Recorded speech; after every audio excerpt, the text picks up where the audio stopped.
Okay, so when I was 13 years old, I moved from Chicago, the center of the universe, to Tallahassee, Florida, which I had no idea what Tallahassee, Florida was all about. My parents said, we're moving to Florida. I thought, awesome, Disney World, beaches, and palm trees. Tallahassee has a few palm trees, that's it. No beaches, it's nowhere near Disney World.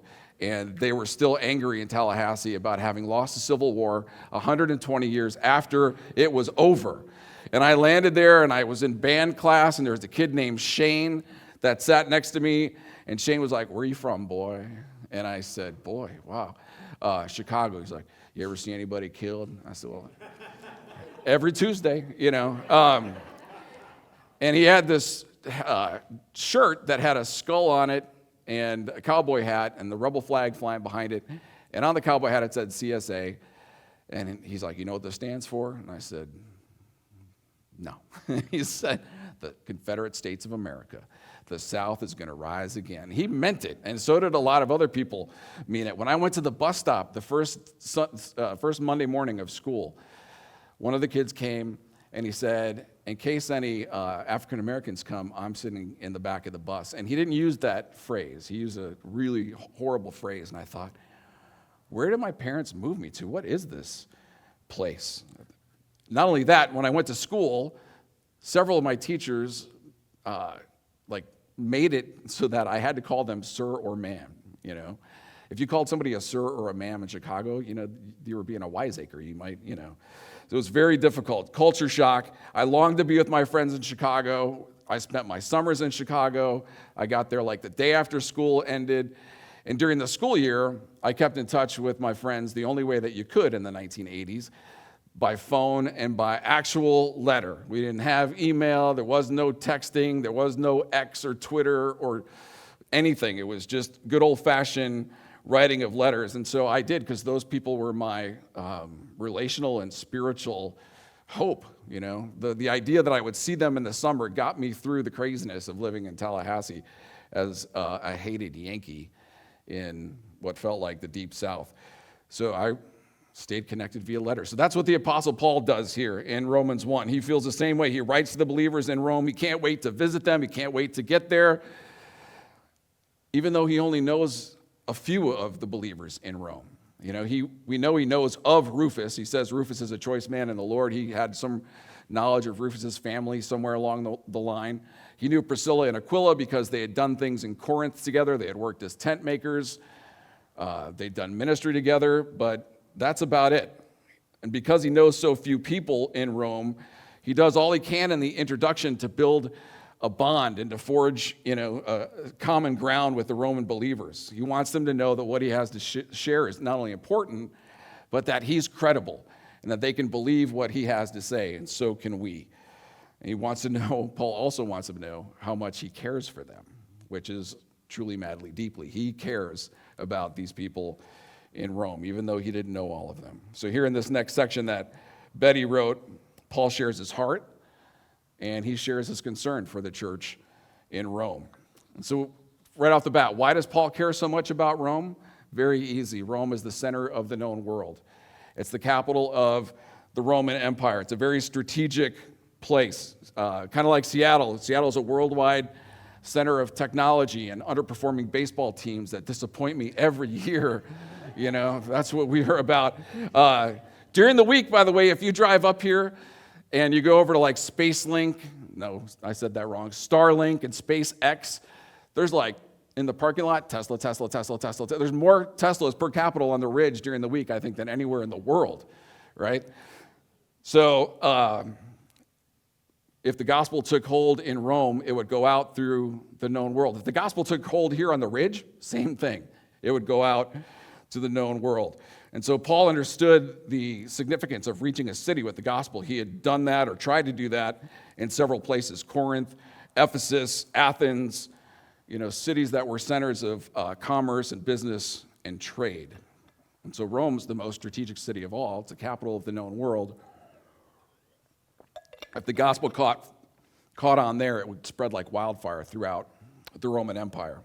And that's exactly what happened.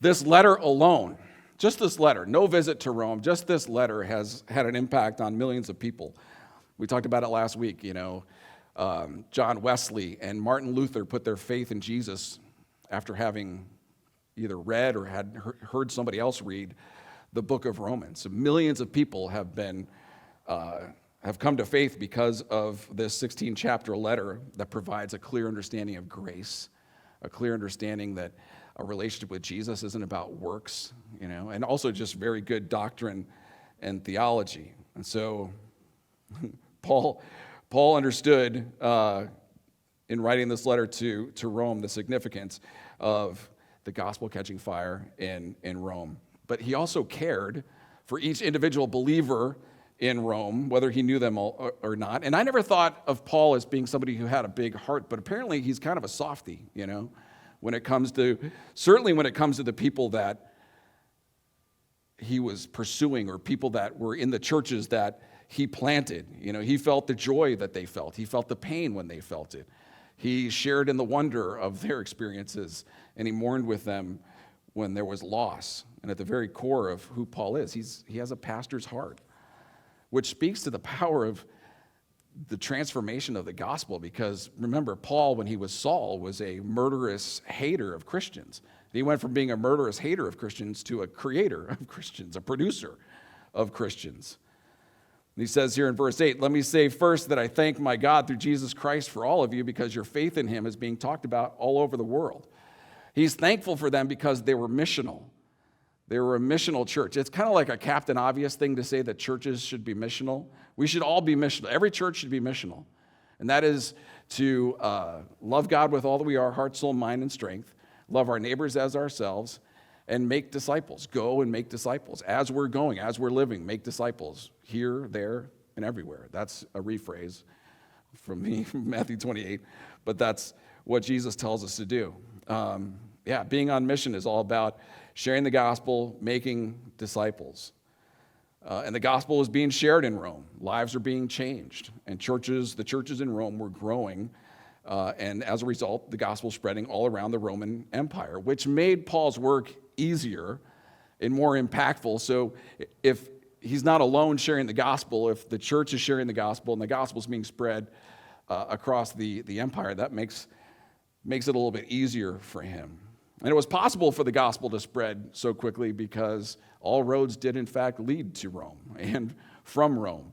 The Romans were prolific builders of highway systems and aqueducts, that made travel and business much easier and far more productive. So it was easy for the gospel and whatever was happening in Rome to go out into the known world.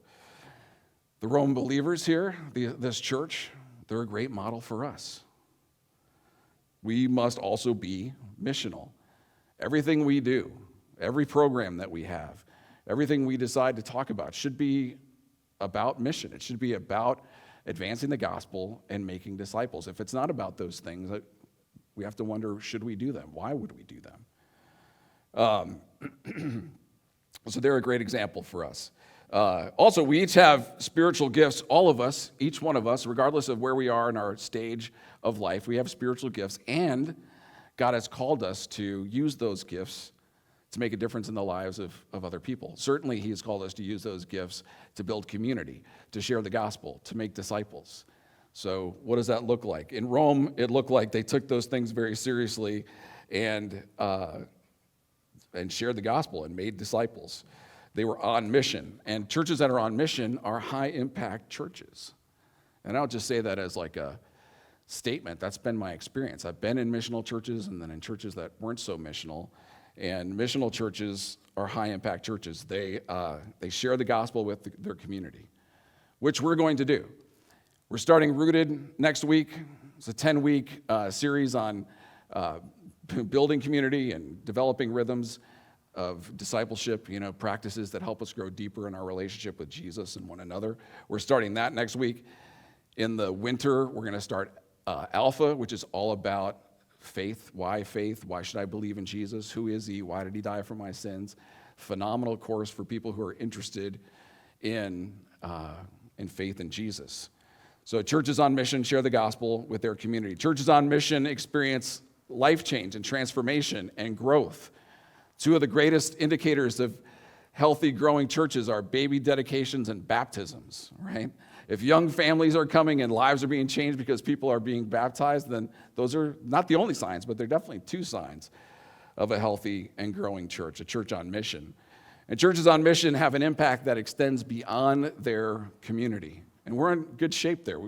Mike and Kathy were up here last week talking to us about the partnership we have in India and how what's happening there encourages us. What happens here encourages them.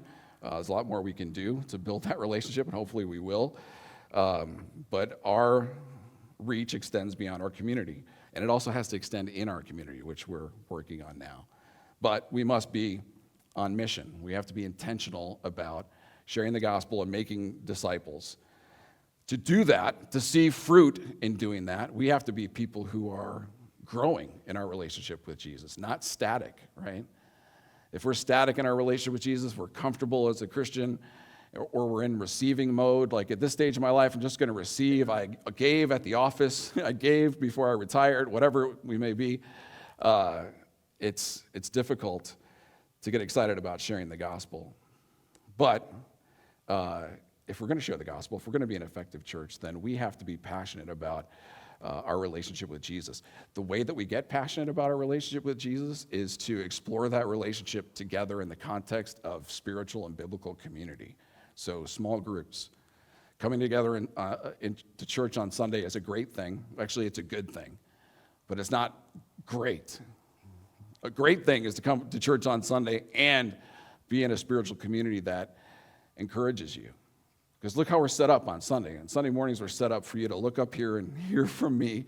But if you're in a group, you're in a circle, and you're not just sitting listening to me or somebody, you're engaged in dialogue. You have as much opportunity to give and receive as anybody else in that circle. And that's where true life happens. That's where true community happens, which is why we're doing Rooted, which we'll tell you a little bit more about at the end here. So the Romans were actually one of the model churches that Paul encouraged other churches that he started to emulate and to celebrate. And I saw that and I thought, wouldn't it be cool if we became like the model church for Converge Northwest?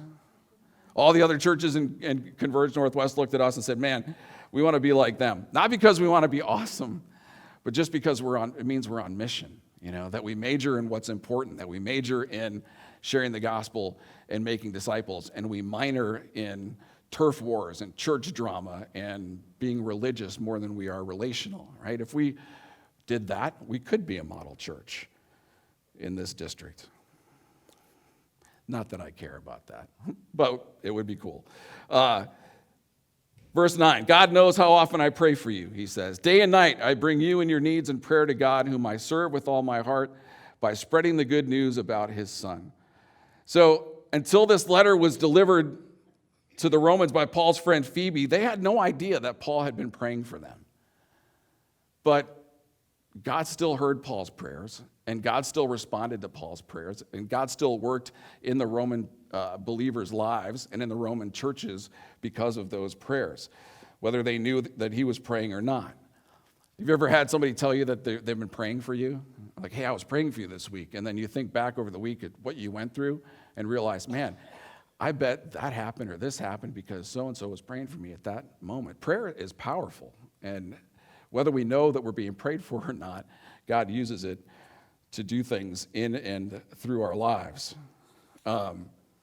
Man, it has the power we don't often tap into. I was thinking about that. When I was 18 years old, I was a couple of months removed from having been a drug dealer, a cocaine dealer in Charleston, South Carolina. And I was at church because my friends hounded me to go to church. I didn't want to go to church because I didn't want to feel guilty. I didn't want to show up and be judged by those Christians because I knew I wasn't good enough. Like, I still smoked cigarettes and, wore a leather jacket, the whole deal, man. It was bad. So I showed up, and people were happy that I was there. In fact, Don and Bonnie McLaren, who I had known, since I was 8 years old when I was in Awana, Don was my leader. They said, hey, we want to pray for you. So they took me into this little, prayer room or whatever, and I was skeptical and not excited and very uncomfortable. And they prayed for me, and they were not super spiritual people. They were just regular people. But they prayed for me in such a way that I remember walking the long distance of this huge parking lot at this church and feeling like my feet never touched the ground. Like it had phenomenal power in my life and gave me a sense of significant freedom. Like this God that people are talking about that I think I used to know is real and I need him. The power of prayer. Just the power of a simple prayer. It's another reason why I'm excited about doing Rooted. Rooted has a prayer aspect that takes us deeper than we usually go. So if you get in a small group with people and it gets to prayer time is usually the last thing we do because it's the hardest thing to do in a group. It's uncomfortable for a lot of people. I remember being in groups with people and they said, I'm not going to pray. And I don't pray out loud, because it's intimidating. So Rooted, though, has a prayer component that takes you to a place that we don't normally go. We normally pray about things that are important, but they're kind of surfacey things. We pray for our aches and pains, which matter. We pray for our jobs, and we pray for our children, right? Those are the things those are our safe go-tos when we gather and we're left to our own devices about what we pray for. In Rooted, there's a guided prayer. It takes you deeper. There's a fasting aspect if you want to get into it, but it takes you to a level where you're praying for what's really going on in each other's lives. And what happens is community occurs because we know things about each other. We know we're not alone in the things that we're dealing with. We're praying for each other. I mean, just those things alone are huge community builders. And we end up praying for things that are far below the surface, the things that really matter, the things we're desperate to share, and the things we're desperate to have other people pray for. So Paul's prayers, they had huge impact on the Roman believers, even though they had no idea he was praying for them. It had me thinking, who are we praying for right now? And who might be praying for us? And if somebody came and said, how can I pray for you? What would you tell them? Maybe write that down. The thing that I would have somebody pray for is this, right? Because that's probably the most significant thing going on in your life right now. And we would love to pray for you about that. If you're willing to share that with us, we will pray for you, this church, the leaders here. So we've talked a bit about this. The book of Romans, arguably Paul's finest work. Some might say Philippians, some might say Romans, but that's why I said arguably. Paul didn't have to go to Rome for this book to impact the lives of millions of people, right? He didn't have to go there. All the millions of people who come to faith through this letter over the last 2,000 years would be transformed no matter if Paul went to Rome or not. Yet writing this letter and having the letter do all the work was never Paul's end game. He was desperately insistent and passionate about going to Rome to visit the believers there. But he'd been dealing with the ancient Zoom dilemma, He was working remotely, and it had an effect, but it wasn't perfect. How we work with Zoom. We can do a lot of great things remotely. This letter was a great thing, but there's nothing that can replace the synergistic power of human beings coming together in the context of spiritual community. That is powerful. It's powerful. And Paul knew that. And he wanted to be there because what he wanted to share with them couldn't be shared in a letter, couldn't be shared over Zoom, couldn't be shared from a distance. But he couldn't get there yet. He was delayed. Sometimes Paul said he was delayed because Satan got in his way. In fact, 2 Thessalonians 2:18, he says that Satan kept him from going where he wanted to go. However, in this case, it's his job as an apostle that's keeping him from getting to Rome when he wants to get there. In Romans 15, he says this, in fact, my visit to you has been delayed so long because I have been preaching in other places. But now I have finished my work in these regions, and after all these long years of waiting, I'm eager to visit you. I'm planning to go to Spain, and when I do, I'll stop off in Rome. So he's like, I got it figured out. I'm headed your way. I just have to stop off in Jerusalem. I got to get this important stuff to the people who need it there. Then I'm going to head to Spain. I'll stop off in Rome. We'll hang out. It'll be great. Easy peasy lemon squeezy. That was his plan, right? Proverbs 16:9 says a version of this. We make our plans, but God determines our steps. Paul made his plans. God determined his steps, and his steps were not easy peasy lemon squeezy. So he plans to go to Jerusalem, but on his way to Jerusalem, he stops off in Tyre and Ptolemy, and the believers there are begging him, like, don't go to Jerusalem. And they were even prophesying. We are prophesying that the religious leaders of Jerusalem are going to eat you up. They're going to kill you if you go there. And Paul's like, I have to go. I've got resources and money for people who desperately need it. I'm going. So he goes to Jerusalem. He gets there, and as soon as he gets there, his friends say, the religious leaders are coming for you. They're going to know you're here any minute, and as soon as they know you're here, they're going to come and arrest you. And so Paul says, well, let's go down to the synagogue and let's wash, and go through the ceremonial cleansing and shave our heads and do whatever we have to do in order to let them know that we are for them, not against them. So the charge against Paul was that he was preaching loose living, which was grace, and that he was shooting down the Old Testament law, which he wasn't doing. And so in order to show them that he was honoring of the Old Testament law, he did what he should have done when he returned to Jerusalem. Should have been good enough. It wasn't. They came for him anyway. They came for him. They arrested him, the Jewish leaders did, and they beat him within an inch of his life. The Romans had to jump in and save Paul from his own people to keep them from killing him. And when he got into Roman custody, his life just took on a crazy, perilous kind of journey, which ends in Rome. He gets there, but not at all how he thought he would get there. And like we said last week, he ends up there in chains. And now, once he's in Roman custody, he's on trial and on path from one court to another in one city after another until he's in the court of Festus, and he appeals to the highest possible human authority, Caesar, in Rome. And so now Festus says, okay, I'm going to send him to Rome, even though if he hadn't appealed to Caesar, I would have let him go, But Paul appealed to Rome. And then he describes his journey in 2 Corinthians 11, 23 through 30. One of my favorite passages to read because it always stuns me. It says this. He says, I know I sound like a madman, but I have served Jesus far more. I've worked harder, been put in prison more often, been whipped times without number, and faced death again and again. Wow.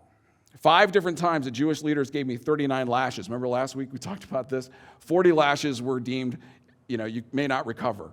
So he got 39, 5 times. What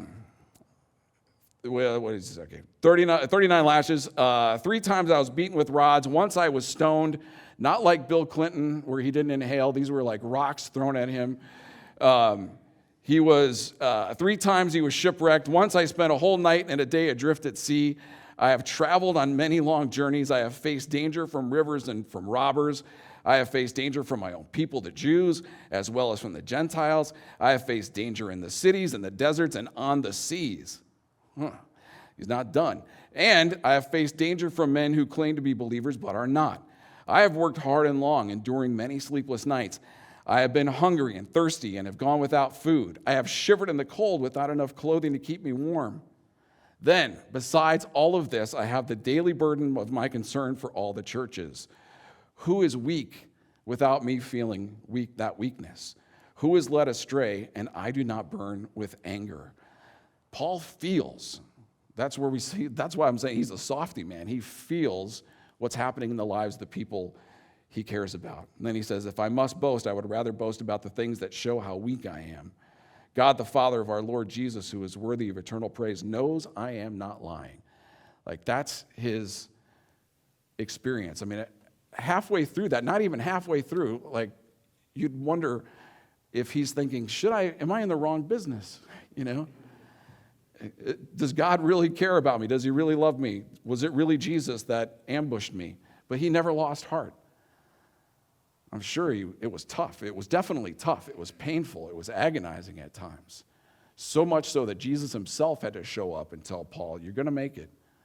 I still have more for you to do. He never lost his passion to share the gospel. Man, his entire Christian experience was one trial after another, one significant ordeal after another. And that says something to you and me, I think, about the trials that we experience in our life. The trials that we experience in life don't mean that God has abandoned us. He hasn't. He's with us. He's for us. Even in whatever we're dealing with, stoning, shipwreck, betrayal, loss of a loved one, illness, whatever it might be, unemployment. He's with us. He's for us. Throughout Paul's trials, again, Jesus reminded him, I'm here. What are you facing right now? What are you dealing with? What's the trial?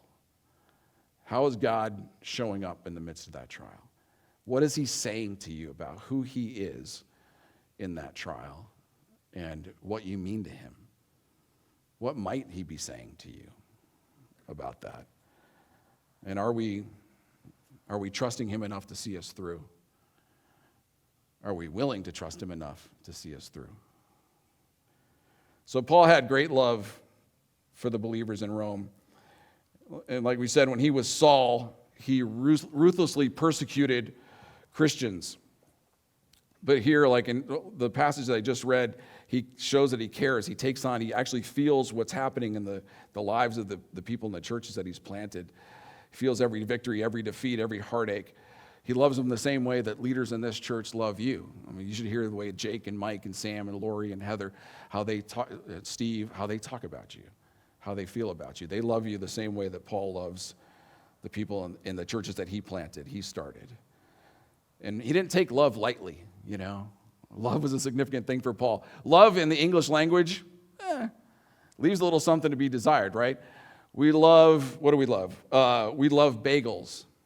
And we love our children, We love dogs, and we love our spouse. We love cookies, and we love a sunset.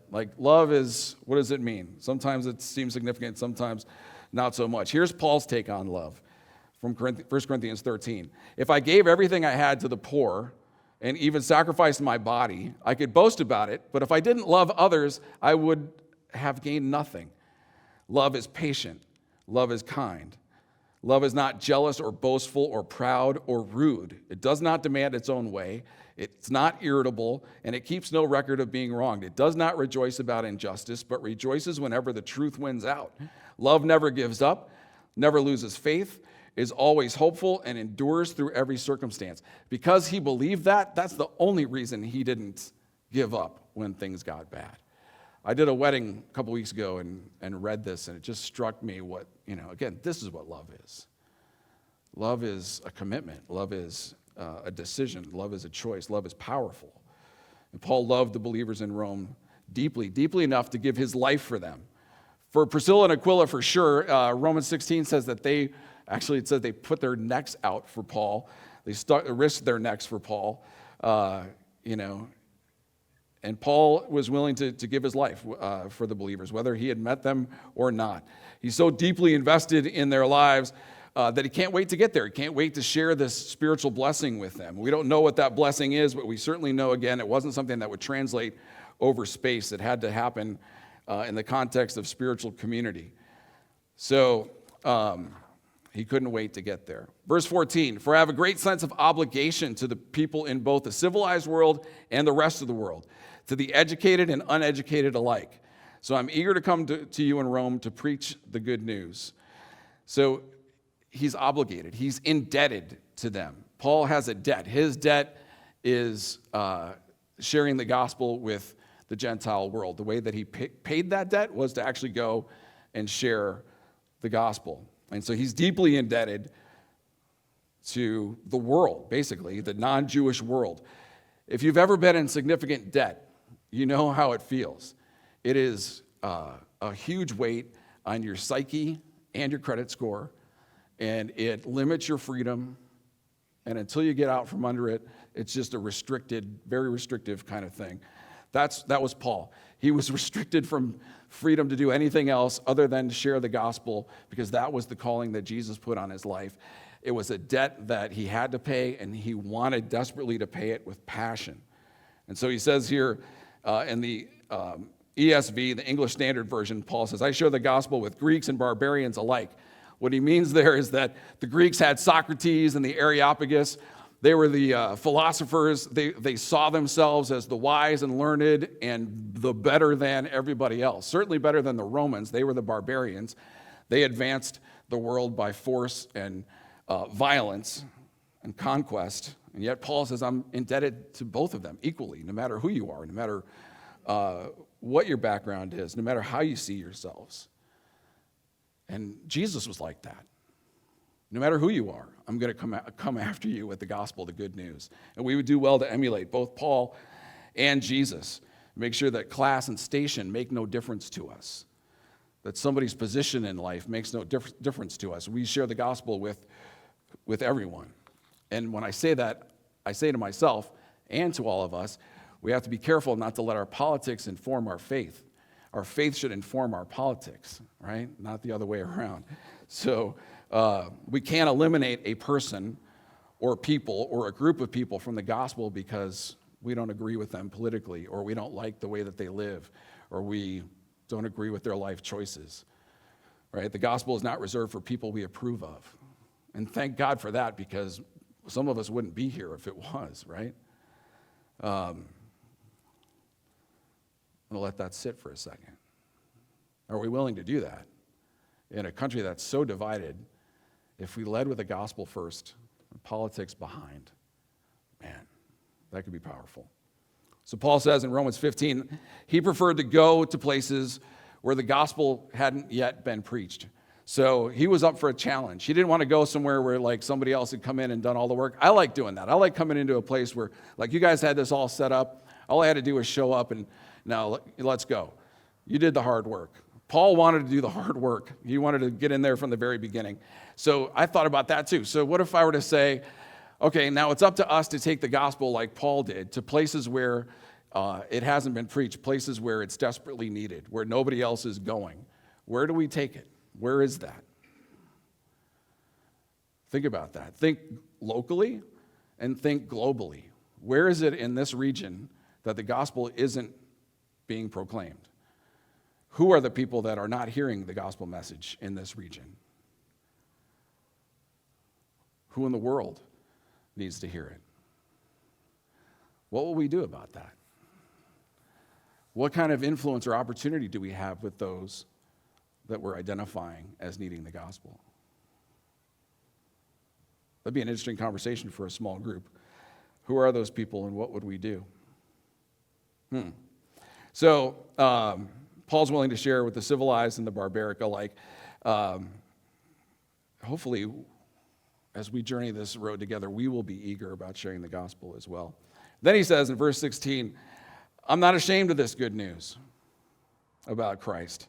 It's the power of God at work saving everyone who believes, the Jew first, also the Gentile. Paul's not ashamed of the gospel. When people ask me, if I'm on a plane or I'm in the chair getting a haircut and they say, what do you do? I used to say pastor all the time because people understood what it was. They knew if I say pastor now, they don't know what I'm talking about, some of them. They're like, oh, conversation over. So now I say, sometimes, I'll say I'm a writer, or if I'm feeling really good about myself, I'll say I'm an author, And they'll say, oh, well, what'd you write? And then I get to tell them the story of my life, which is better than, it's always better than if I were to start with, I'm a pastor. But I have to be careful not to, be afraid to say who I am and what I'm about, right? Especially in this culture, because it's intimidating. It's very intimidating. So Paul has lots of reasons for not being ashamed of the gospel. First, he had firsthand experience with Jesus. Jesus physically ambushed him on the way to Damascus. He's had firsthand experience with Jesus. It freaked him out. It scared him to death. It blew his mind. And how could he not share about this person that he's had firsthand experience with? Especially this Jesus who forgave all his murderous ways and chose him to have a high calling to be an apostle. How could he not tell that story? But his story was basically, he's taking this story, that a poor Jewish carpenter from the outskirts of the empire was born of a virgin, lived a sinless life, and died of crucifixion for taking on the establishment. Most people in Rome are not going to be impressed with that because they don't care about what's happening in Jerusalem, and they don't care about a guy who's a carpenter who was killed by crucifixion, the worst possible way you could die. They would not have been asking for more information. But Paul knew from personal experience that the gospel had the power to transform both critics and skeptics And it had the power to capture the attention of those who might think that they don't care, that it's not for them. And so he feels no shame in sharing a message that not only gives life and eternity to those who surrender to it, but it's a message that offers the remedy for the human condition. Like, oh my gosh, the stuff that's happening in our world, what's the solution? More politics, more wars? No, more Jesus. The gospel is the solution. In fact, there's one writer, as I was reading this week, that said the gospel is the panacea fix for all the problems of the world. And it is. It is. And we share what's important to us. If the gospel is important to us, we share. Our kids are important to us. Our grandkids are important to us. We tell people about our kids. We tell people about our grandkids. What about the gospel? Does the gospel have importance in our life to the degree that we're willing to tell people about it? If we're not sharing the gospel, we have to ask why, myself included. Why has the gospel maybe lost significance and value? And how can we rediscover it again? I'll tell you this, we can certainly rediscover it again in spiritual community, in groups. I'm going to hammer that forever, just going forward, just know that. But how we share the gospel is also important. If our view of gospel conversations is, I have to win the argument, we're probably not going to win many people to faith. Instead, it's better for us to be winsome but authentic, not fake, and to keep the relationship in mind. We just don't want to win an argument with somebody. We want to be in relationship with somebody. We care about the person that we're sharing with, right? We want them to know the truth about Jesus, but we want to beat them with it. We want to be in it together with them, right? How we share is very important. And like Paul, we have to know that there's life-changing power to transform lives and circumstances and relationships in the gospel. The people of Rome would understand power, certainly. They were all about power and conquest. That was their love language. That was their culture.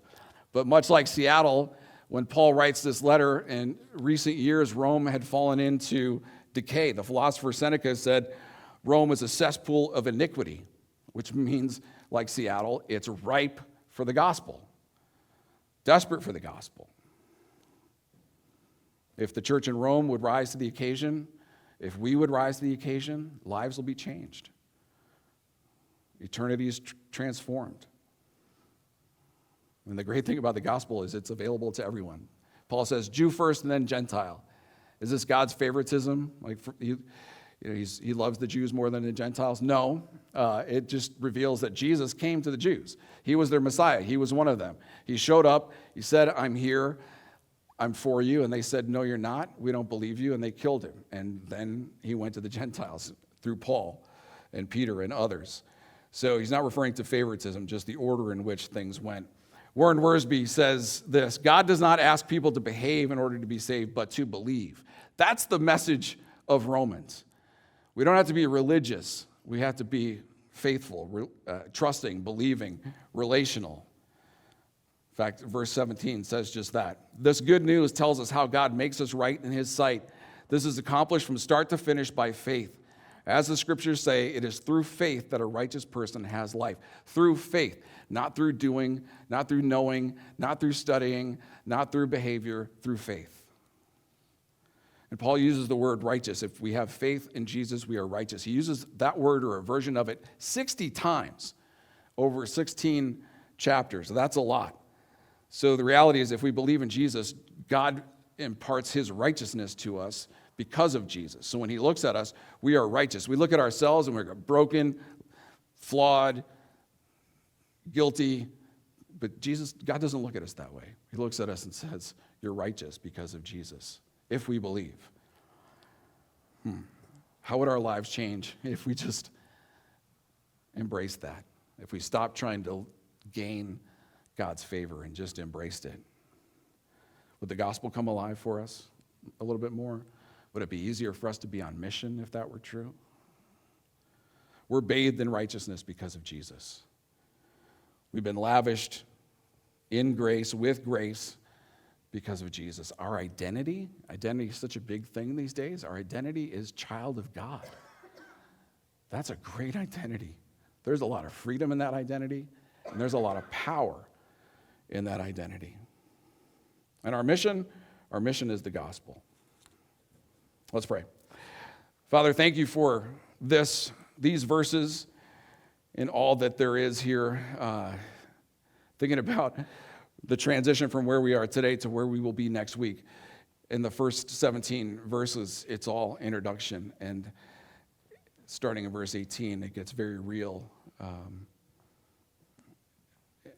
So God, as we move toward that and consider what you've shared with us over the last couple of weeks in Romans 1, God, help us to be people who partner with you, who understand our identity as children of God, that we are righteous in your sight because of Jesus. We don't have to behave, but just believe. If we know you, may reintroducing ourselves to those truths create freedom and wonder and a deeper commitment to walk with you and to follow your call on our lives. If we don't know you, may that reality just help us fall to our knees and say, Jesus, I need you, because there's no hope without you. And that's true. And then help us, God, to be a church that is about community and that is on mission and that cares most about connecting with people that don't know you and growing together in our relationship with you. Help us, God. We need it desperately. In Jesus' name, amen. We're going to just transition right to communion. It's a good time to do that. It's interesting that Jesus knew that he was going to be betrayed by Judas, arrested, beaten, and killed, and yet he took time to sit down with his disciples and ask them to remember him. He sat down with them and said, he gave them bread and he gave them wine. He said, this is my body that's given for you, sacrificed for you. This is my blood poured out for you. When you have this meal, when you come around this table, remember that. And don't just remember it, embrace the reality of what I've done for you. It's a great opportunity for us as we're talking about righteousness to do that, to embrace the reality of what Jesus has done for us and to receive, even though we are, to receive in our mind to know that we are righteous, to live that way, to accept it and embrace it. So let's take the cup and the bread as you're ready to do that, and then they'll lead us in a song.